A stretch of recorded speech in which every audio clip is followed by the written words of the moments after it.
Eh bien, tout d'abord, chère Anne, merci pour cette invitation, la énième. Et puis, bonjour à chacune et à chacun d'entre vous. C'est l'occasion chaque année de se revoir depuis un certain temps. Alors moi, j'interviens ici comme adjoint du Défenseur des droits en charge de la lutte contre les discriminations et la promotion de l'égalité. Mais je voudrais d'abord rappeler un peu, ou donner quelques définitions, à ce dont nous sommes en train de parler. Le handicap, dans notre société, il convient de l'identifier comme étant une réalité à la fois physiologique et sociologique. Et ce double regard est important quant aux réponses que l'on va apporter aux besoins que cette réalité génère. C'est une réalité physiologique, c'est-à-dire que la personne concernée, elle connaît une ou plusieurs déficiences.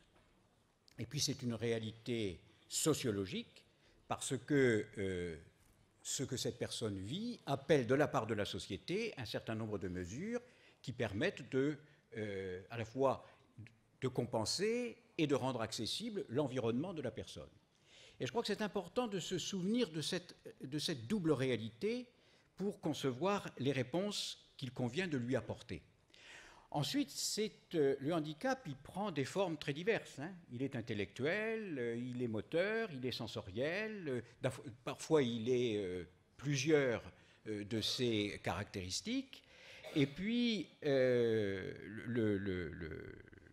handicap, c'est donc un obstacle qu'il convient de compenser, notamment en rendant l'environnement accessible. Je pense que l'accessibilité est le maître mot, est l'un des maîtres mots de la politique du handicap.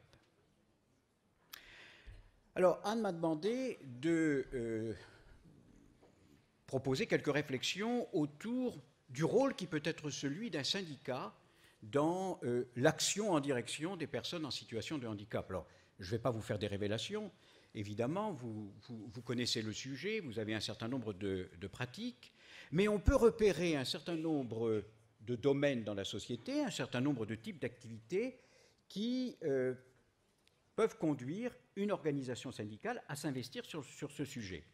D'abord, c'est une réalité qui n'est pas forcément très bien connue, et donc il y a du travail de sensibilisation à faire, notamment dans l'entreprise, dans l'environnement professionnel.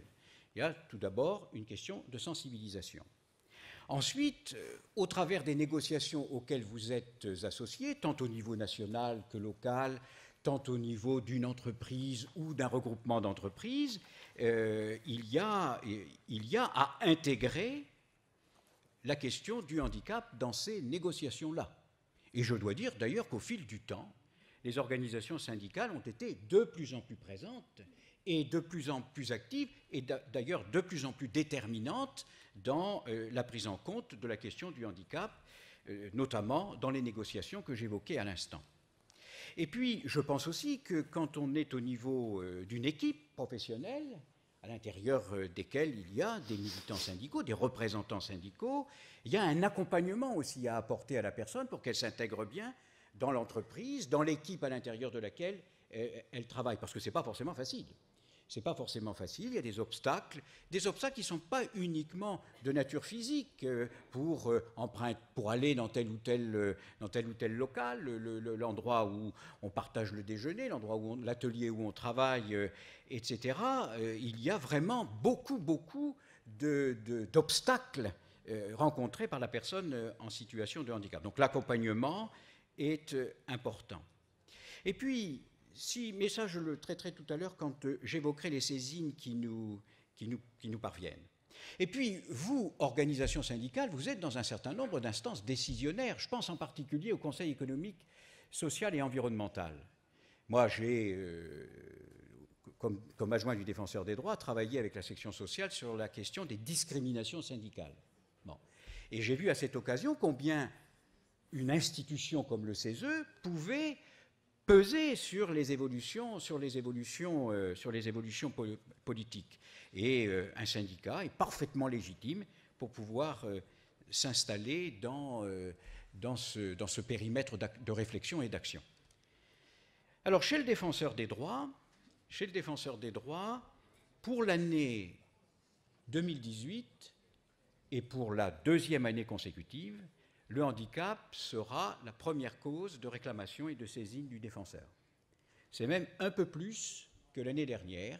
C'est un pourcentage de l'ordre donc de 23%, et c'est d'abord dans l'emploi que cette discrimination intervient. L'accès dans l'emploi, le maintien dans l'emploi, l'évolution de carrière, l'adaptation, il y a eu une adaptation de l'outil de travail et de l'environnement au début, mais le handicap peut parfois s'aggraver. Parfois, il s'accompagne d'autres formes de perte d'autonomie. Par conséquent, il y a aussi à évoluer dans la réponse que l'on apporte aux besoins générés par le handicap et le développement de ce handicap. C'est important. Et le défenseur des droits, non seulement il traite les réclamations et les saisines qui lui parviennent, et que je viens d'évoquer quant à leur quantité et leur nature, mais le défenseur des droits, à partir des réclamations et des saisines qui lui sont soumises, soit au siège, soit par ses délégués. D'ailleurs, sur le terrain, nous avons une centaine de délégués. Sur la totalité des 500, on en a une centaine, il y en a à peu près un par département, un ou une par département, référentes handicap. Elles et ils sont généralistes, mais on les a plus particulièrement spécialisés dans le domaine du handicap. Alors, sur la base de ces réclamations et de ces saisines, le défenseur des droits peut émettre des avis, suggérer des décisions publiques. Par exemple, on a pris la décision suivante. Vous savez, à l'heure actuelle, dans les ministères, chaque direction détient ses statistiques. Les statistiques sur le sujet, elles sont bien tenues, elles sont pas réactualisées suffisamment souvent d'ailleurs, mais elles sont bien tenues. C'est un outil pour la vie politique qui est importante. Et seulement, on ne les croise pas. On ne les croise pas. Chacun a ses statistiques avec ses critères. Or, il conviendrait de les croiser pour pouvoir dégager la situation d'ensemble de nos concitoyennes et de nos concitoyens handicapés, et puis pour dégager les réponses à leur apporter quand elles sont manquantes. Eh bien, nous avons pris une décision et nous avons saisi le Premier ministre, un certain nombre de ministres, pour que l'on y parvienne. Manifestement, ce n'est pas facile. Chacun étant dans son coin, avec ses petites statistiques. Mais nous connaissons votre persévérance, M. Gouet. Oui. Oui, on ne va pas lâcher. Et donc, il peut prendre des décisions, mais il peut prendre aussi des avis. Et ces avis, quand il y a un projet de loi en discussion, ces avis sont éclairés à la fois par le rôle qui est le sien en matière de handicap, et ce sera dans ma conclusion, mais aussi par les situations très concrètes qu'il a à examiner parce qu'elles sont source d'absence de droit. C'est ainsi qu'on a pris une position énergique sur le projet de loi Élan, le projet de loi relatif au logement. Ce n'est pas la peine de tourner autour du pot, ce texte est un recul considérable.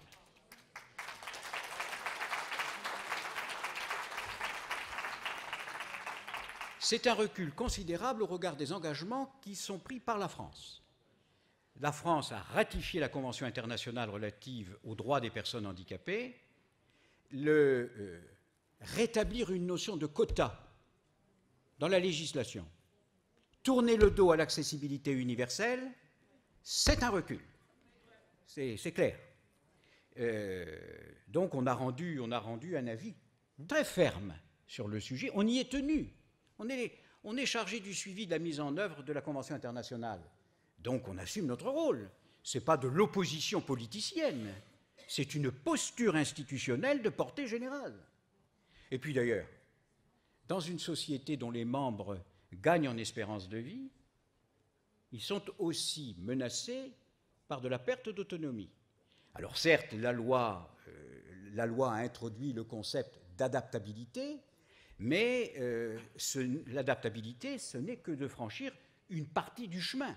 Ce n'est pas réaliser la totalité des objectifs qui sont poursuivis et qui sont légitimes. Alors bientôt, on va avoir un autre texte à discuter qui s'inspirera des mêmes problématiques et des mêmes solutions à lui à apporter. C'est la question de la mobilité, la question des transports. Ça va être un sacré... Parce que si le logement n'est pas au rendez-vous, On ne va pas épiloguer sur le transport. C'est pire encore. Donc là, on a des rendez-vous législatifs qui sont des rendez-vous très importants. On a répondu présent au premier, on répondra présent aussi au second, puisque la proposition de loi, le projet de loi, puisque c'est d'origine gouvernementale, viendra sur le bureau des assemblées au cours de l'année qui vient. Je veux aussi, ça a déjà été évoqué par la présidente du CNCPH, la question des femmes handicapées. Sur la question des femmes handicapées, on a réalisé un ouvrage sur le sujet, une étude sur le sujet. Elles sont majoritaires dans les saisines qui nous parviennent au titre des problèmes d'accès à l'emploi. Elles sont majoritaires. Et donc, dans cet ouvrage, dans ce guide, on émet un certain nombre de constats et on avance un certain nombre de solutions. Mais ce que l'on observe, et ça c'est très important pour la forme que vous pouvez donner aux saisines à l'origine desquelles vous êtes ou que vous accompagnez. En fait, très souvent, ces femmes handicapées qui ont du mal à accéder à l'emploi, pour rester sur cet exemple-là, elles sont discriminées à deux titres. Elles ne sont pas discriminées uniquement parce qu'elles sont handicapées. Et très souvent, quand elles nous saisissent au seul titre du fait d'être handicapées. Mais elles le sont aussi parce qu'elles sont femmes. Et c'est très important dans l'évolution de la prise en considération des discriminations. Ça veut dire que, alors les sociologues appellent ça, il y a certainement des sociologues parmi vous, les sociologues appellent ça l'intersectionnalité, c'est-à-dire la réunion d'un certain nombre de causes qui sont à l'origine de discrimination. Alors évidemment, quand il y a plusieurs causes, la discrimination est d'autant plus large dans sa composante et dans ses effets. Et donc cet ouvrage, encore une fois, je vous le recommande parce qu'il est très clair sur ce sujet-là. On en a fait un autre de document, il me semble, je ne veux pas me répéter, mais il me semble que l'année dernière, on en avait touché un mot, parce que j'étais intervenu l'année dernière, sur les aménagements raisonnables. Oui. Alors ça, c'est extrêmement important parce que c'est un outil pour faciliter le recrutement et le maintien dans l'emploi des personnes en situation de handicap dans une entreprise. L'aménagement raisonnable, au fond, le principe est simple, hein, c'est ce qu'il faut faire pour que la personne puisse accéder à l'emploi et exercer cet emploi, et ce que l'entreprise est tenue de faire pour qu'on y parvienne.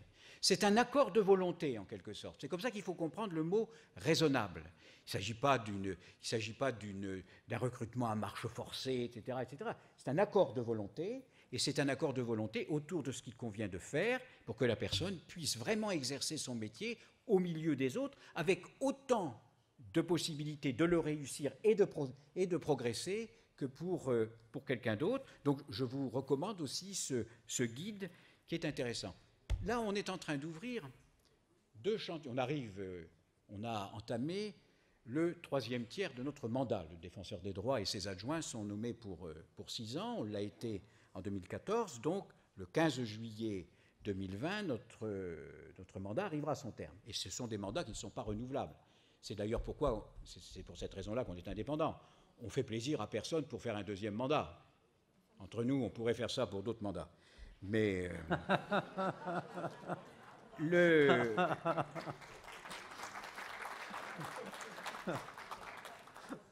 j'ai rien cité de particulier.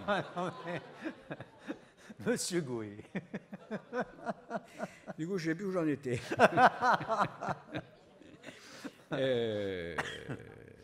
L'aménagement raisonnable. Non, ça c'était fini. Ça c'était fini, l'aménagement raisonnable. Oui, les nouveaux chantiers. Alors, merci. Il y a deux nouveaux chantiers importants dans notre escarcelle. Le premier, c'est la capacité juridique. C'est la capacité juridique. On aimerait faire progresser les choses avant la fin du mandat. Tout ce qui est tutelle, curatelle, etc. La France est en retard par rapport au reste de l'Europe. Elle est en retard parce qu'elle est l'héritière d'une approche protectrice. Bon, ça ne veut pas dire qu'il ne faut pas protéger. Ça dépend du degré de manque d'autonomie, bien entendu. Mais ce que nous pensons, et on s'inspire en cela de la Convention internationale, et puis d'un certain nombre de progrès réalisés dans d'autres pays proches du nôtre, on voudrait passer d'une décision qui est quasiment systématiquement substituée à une décision accompagnée. Alors, il y en a pour lesquels, en raison de l'importance de leur handicap et de leur toute relative autonomie, il est clair que l'accompagnement va très loin dans sa dimension. Mais pour beaucoup, moi je me rappelle, vous savez, il y a une association qui s'appelle Nous aussi, c'est une association des personnes handicapées mentales. Et ils ont fait un congrès à Vannes, et à Vannes, ils ont dialogué avec un juge des tutelles. Et il y a un jeune homme qui prend la parole et qui dit, je le cite à peu près, il dit moi j'aime bien fumer. Bon, je sais, c'est pas bon pour la santé, mais ça fait rien, j'aime bien fumer. Et alors, quand je demande à mon tuteur de l'argent pour pouvoir aller m'acheter un paquet de cigarettes, il me répond qu'1 jour après, j'ai le temps d'attendre pour fumer, moi, ma cigarette. Et on a eu toute une série de témoignages de ce type. C'est très important. C'est très important. Donc c'est un dispositif qu'il convient de faire évoluer. Alors, comme l'animateur m'a fait ça, ça veut dire qu'il faut accélérer.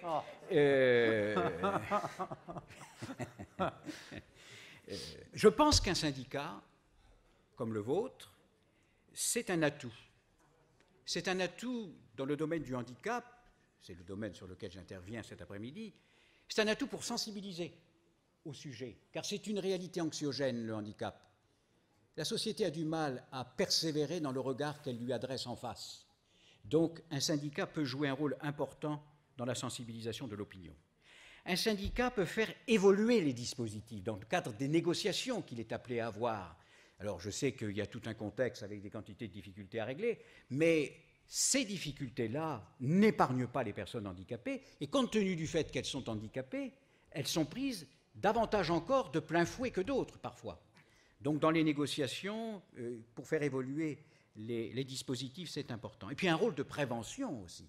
Un rôle de prévention, très important.